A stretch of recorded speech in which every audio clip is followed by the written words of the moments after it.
ব্রাহ্মণবাড়িয়ার নবীনগর প্রেস ক্লাবের নবনির্বাচিত কার্যকরী কমিটির সদস্যরা তাদের নিজ নিজ দপ্তরের দায়িত্বভার গ্রহণ ও নতুন সদস্যদের বরণ করা হয়েছে। গতকাল শনিবার ক্লাব কার্যালয়ে 2টি পর্বে এক অনড়ম্বর অনুষ্ঠানে এই দায়িত্ব গ্রহণ ও বরণ অনুষ্ঠিত হয়। বিদায় সভাপতি শ্যামাপ্রসাদ চক্রবর্তী শ্যামল দ্বিতীয় পর্বে ও সিনিয়র সভাপতি আরিফুল ইসলাম মিনাজ প্রথম পর্বের অনুষ্ঠানে সভাপতিত্ব করেন। প্রথম পর্বে দীর্ঘদিন পর প্রেস ক্লাবে আগত 27 জন সদস্যদের মালাপুরি ও রজনীগন্ধা দিয়ে বরণ করে নেওয়া হয়। দ্বিতীয় পর্বে ক্লাবের বিদায় কমিটির সভাপতি শ্যামাপ্রসাদ চক্রবর্তী শ্যামল ও সাধারণ সম্পাদক সাইদুল আলম শোরাফ ও তার কমিটি নবনির্বাচিত 2025-26 ইংরেজি সনের কার্যকরী কমিটির সভাপতি মোহাম্মদ হোসেন শান্তি ও সাধারণ সম্পাদক মোস্তাক আহমেদ উজ্জ্বল সহ 11 জন সদস্যদের কাছে দায়িত্ব হস্তান্তর করে। বক্তব্য রাখেন প্রেস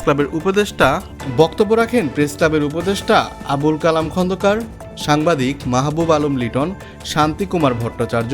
আসাদুজ্জামান কল্লোল, তাজুল ইসলাম চৌধুরী, জহিরুল হক বুলবুল, কামরুল ইসলাম, মোহাম্মদ আলমগীর, আব্দুল হাদি, মিঠু সূত্রধর পলাশ, পিয়াল হাসান রিয়াজ, মনিরুল ইসলাম বাবু, মনির হোসেন, আবু কাউসার, মোহাম্মদ জসিম উদ্দিন, খানজাহান আলী চৌধুরী, মোহাম্মদ হেলাল মিয়া, আব্বাস উদ্দিন হেলাল, জামাল হোসেন পান্না,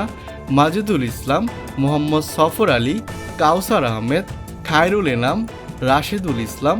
দেবব্রত দাস, লিটন দাস, সাইফুর রহমান বাশার, নাসরিন আক্তার, তানজিনার শিলা, শফিউল আলম, খন্দকার আলমগীর, মাহবুবুল রহমান, নুরুল আলম প্রমুখ।